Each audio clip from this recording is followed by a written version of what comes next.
A gente estava conversando nos vídeos anteriores, a ideia é que a gente possa reforçar um pouco o conceito de tipos ideais, lembrando mais uma vez que os tipos ideais é como para ver como se fosse a metodologia do seu trabalho, a forma como ele vai constituir o seu trabalho científico e como vai construir as suas análises sociológicas.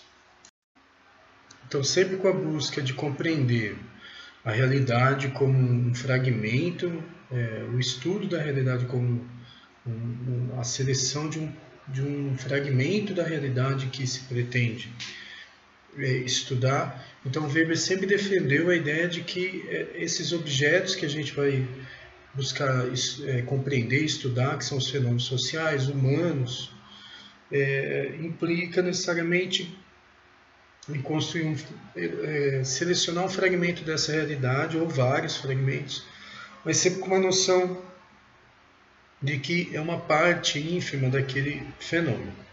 Então, por isso que ele fala que compreender a realidade é compreender a peculiaridade desse fenômeno social, diferente da concepção positivista que tinha essa compreensão, como já dito, de lei explicativa universal. É uma mesma lei para explicar todo o universo. Então, essa sendo mais coerente ainda com a sua contraposição ao positivismo.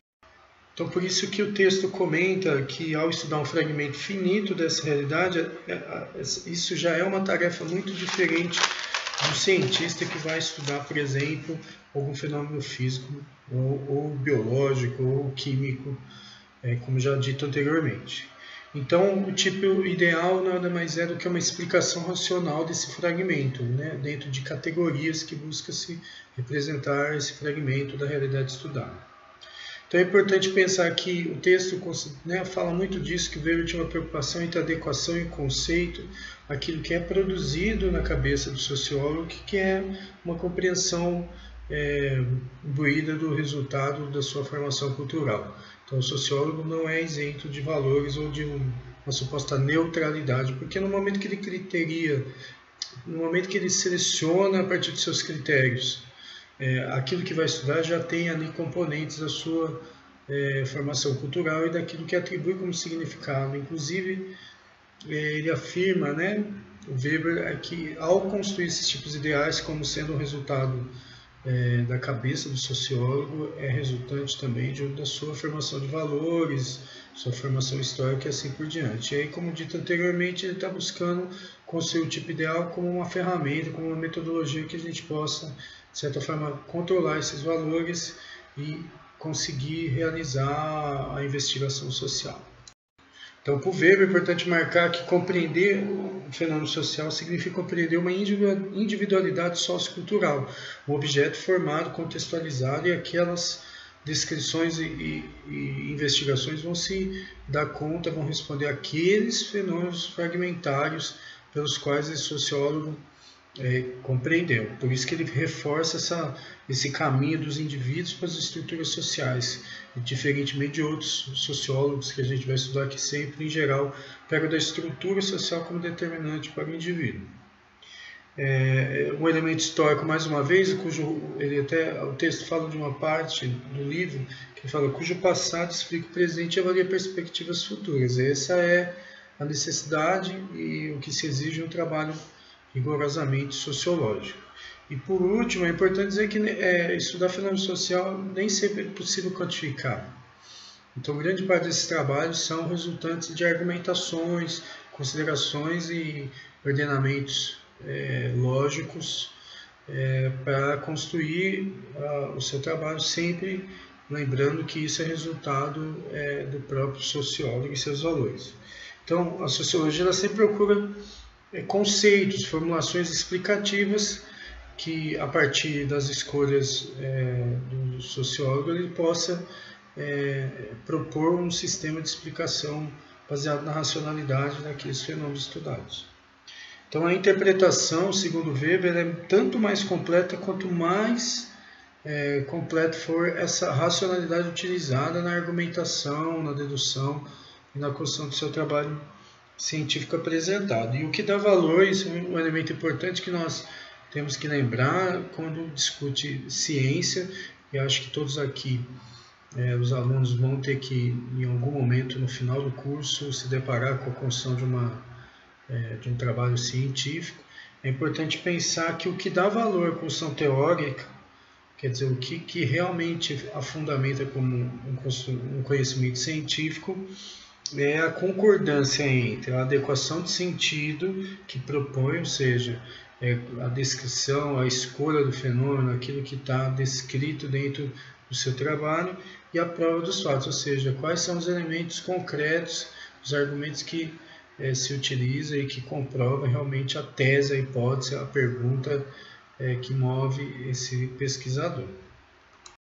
Então, sem prova, sem você ter esse rigoroso método de intervenção, de compreensão da realidade a partir do conhecimento concreto, a partir de apresentação de provas, para o Weber esse trabalho não tem valor científico, ele tem o valor de hipótese. Que hipótese nada mais é uma pergunta, a hipótese é uma afirmação de uma suposta realidade que a gente tem como certa antes de realizar a pesquisa. A hipótese, de certa maneira, é aquilo que a gente acredita que será encontrado no fenômeno. E a partir da investigação é que responde-se a essa pergunta que que te motiva a fazer esse estudo sociológico. Então, de certa maneira, sem prova, sem apresentação e sem esse método rigoroso, para o Weber esse trabalho só tem valor hipotético dentro de uma plausibilidade, que ele chama de uma plausibilidade, ou seja, uma possibilidade de acontecer entre várias outras, mas que o trabalho não consegue responder. Outro elemento muito exigido pelos fundamentos weberianos é a necessidade de comprovar probabilisticamente a realidade em que você vai estudar, como que ela se comporta sistematicamente dentro da realidade estudada. Então é importante para o Weber que o pesquisador ele descreva, comprove probabilisticamente a existência desse fenômeno, ou seja, o que mobiliza, qual a sistemática dele, qual o poder de aglomeração, qual o poder de mobilização desse fenômeno em torno das ações sociais dos indivíduos. Então é importante pensar que essa é uma outra exigência dentro da perspectiva weberiana. Por isso que ele também determina, dentro do seu conhecimento, os limites dessa abordagem. Então o Weber não tem uma pretensão de que os tipos ideais reflitam ou sejam um espelho da realidade como ela é. Na verdade, ele não tem essa pretensão, porque de certa maneira ele afirma que é uma fórmula explicativa da realidade e que é realizada a partir do critério de seleção do pesquisador, e a partir desse princípio de seleção ele responde qual fragmento que ele vai estudar e baseado nos seus próprios valores construídos historicamente. O cientista, de certa maneira, atribui a fragmentos selecionados da realidade um sentido, destaca certos aspectos cujo exame lhe parece importante. Então, esse recorte inicial da pesquisa é importante ter uma explicitação de que demonstra o limite já de um trabalho. Então, nesse sentido, a partir do momento que a gente tem uma seleção criteriosa a partir da nossa formação de valores, passamos, dentro de uma perspectiva weberiana, a estudar como se expressa esse fenômeno dentro sempre do que ele chama de limites e possibilidades, quer dizer, demonstrando que esse método é um método de uma explicação racional e que deve ser considerado dentro de limites e possibilidades. Então, os três limites que o texto aponta, é importante lembrar disso. Então, o texto aponta que uma limite desse método weberiano é a unilateralidade, ou seja, a partir do momento que a gente escolhe um fragmento, nós deixamos de escolher outros fragmentos também que compõem essa realidade. Então, de certa maneira, a gente acentua determinados elementos em detrimento de outros. Então, isso demonstra que todo o trabalho de um sociólogo dentro de uma explicação de um objeto, de um fenômeno social, ele tem limites, ele tem uma concepção unilateral, porque ele acaba escolhendo determinados elementos que o próprio pesquisador julga como essenciais para demonstrar suas hipóteses.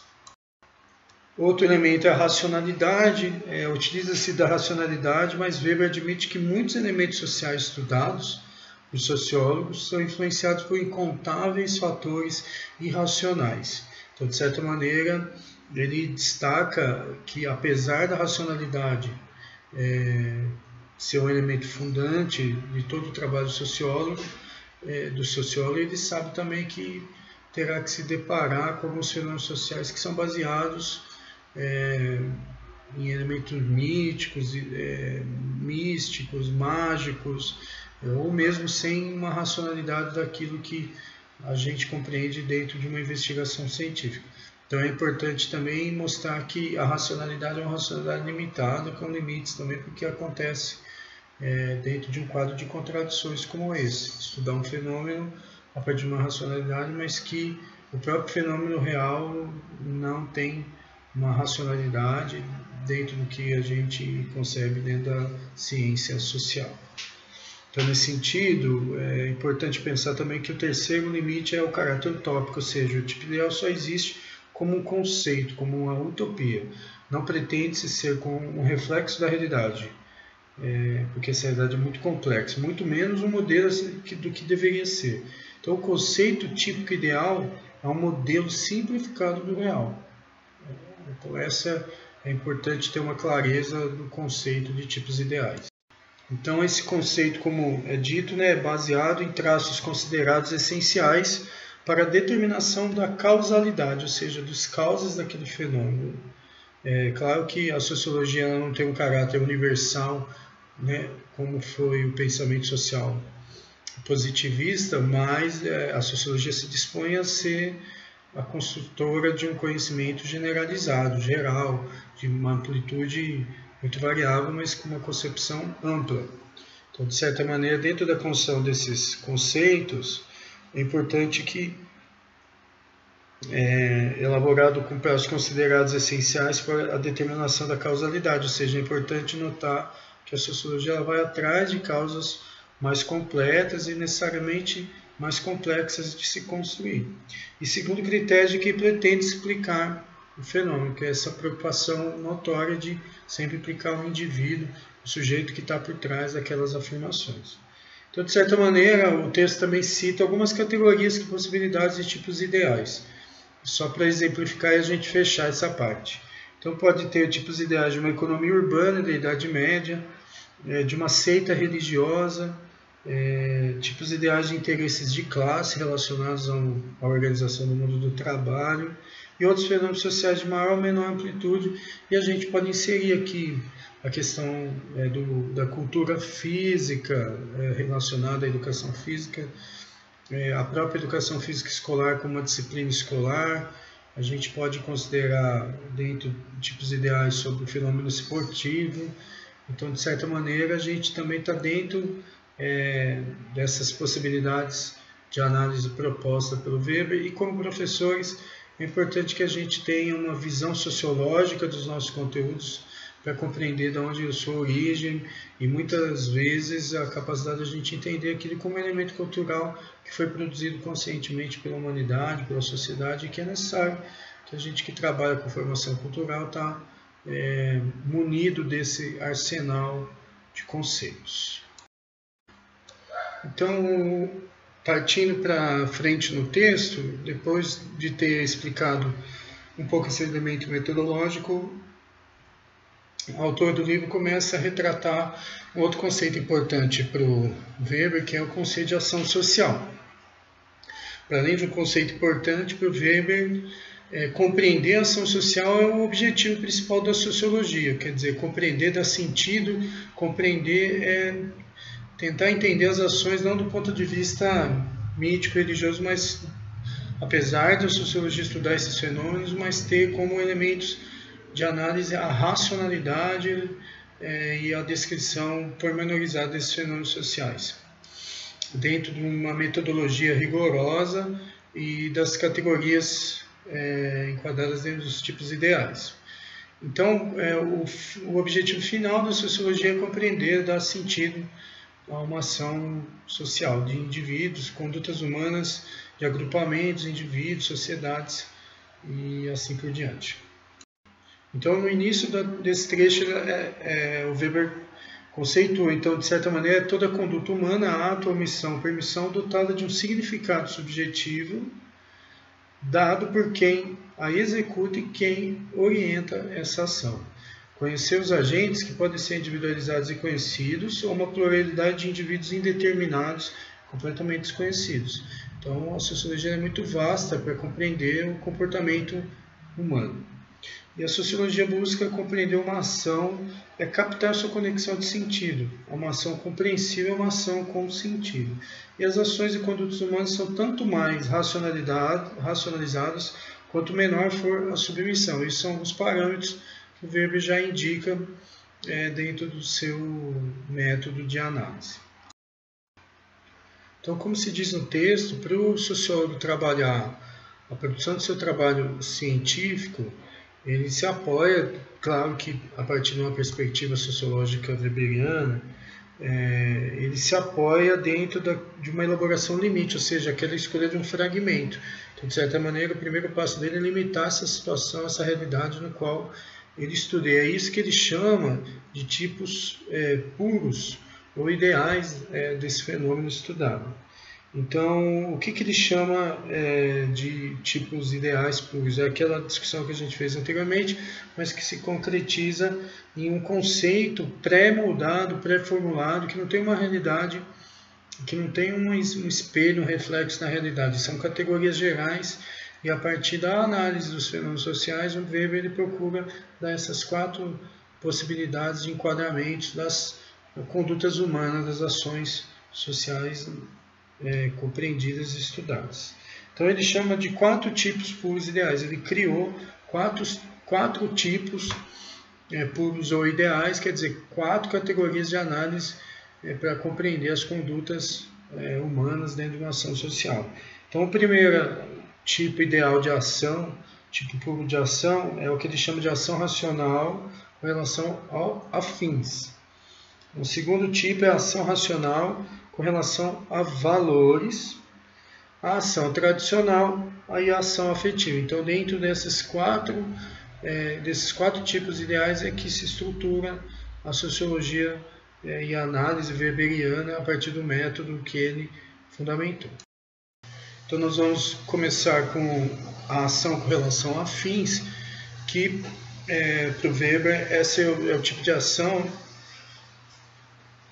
com o maior nível de racionalidade envolvido, né? Uma ação consciente que lança mão de meios necessários e que há uma coerência entre meios e fins. É uma característica também desse tipo de ação ter um objetivo prévio, quer dizer, de certa maneira, se observa que existe uma conexão entre meios e fins de uma forma racionalizada. E ele coloca como exemplo as ações ligadas a procedimentos científicos, procedimentos econômicos, técnicos, nos quais os elementos afetivos tradicionais não exercem influência, ou procura-se não se construir em torno dessas concepções. Então, nesse sentido, as ações ligadas pelos afetos e pela tradição não têm o exercício de tanto poder nessas esferas.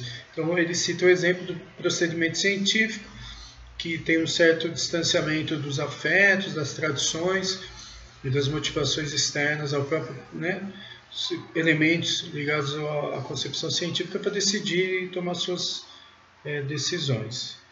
E dá o exemplo também da economia, dando um exemplo de uma lógica econômica que mostra ou se você aplica na bolsa de valores ou se você doa esse dinheiro, de certa maneira, por uma lógica econômica, existe uma resposta que não pode se vincular a esses elementos afetivos e nem tradicionais, tendo uma especificidade, uma função objetiva ali dentro do conteúdo ligado à economia, por exemplo. Então ele cita esses 2 campos, o procedimento científico e a ação econômica, como dois tipos de ação social, através de tipos ideais, tipos puros, que ele coloca a ação racional com relação a fins.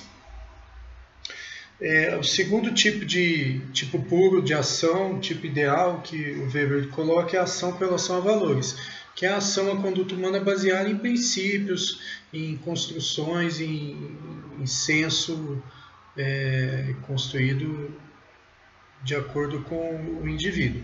Quer dizer, as ações desse indivíduo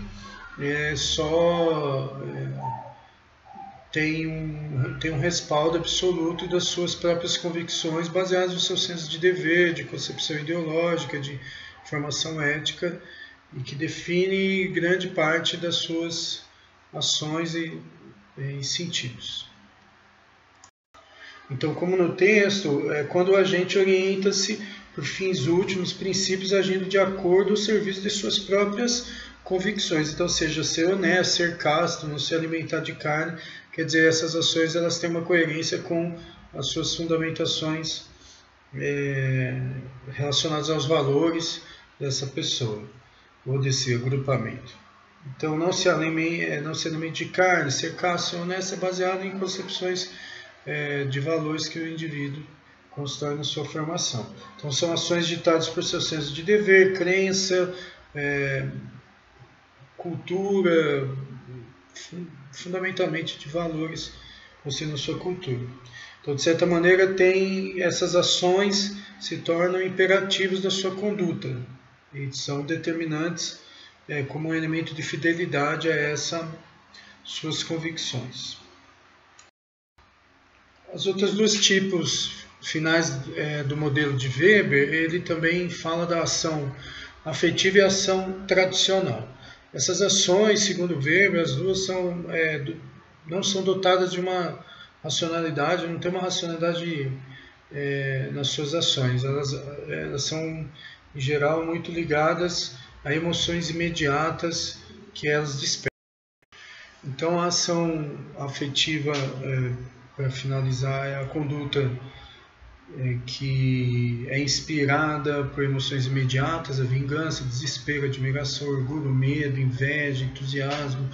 Então, essas dimensões mais ligadas às emoções, sem consideração de meios ou de fins a atingir. Uma ação afetiva é aquela orientada pelo ciúme, pela raiva ou por diversas outras paixões. Ações desse tipo podem ser resultados não pretendidos, desastrosos ou magníficos, como magoar quem se ama, destruir algo precioso ou produzir uma obra de arte, já que o agente não se importa com os resultados ou consequências da sua conduta.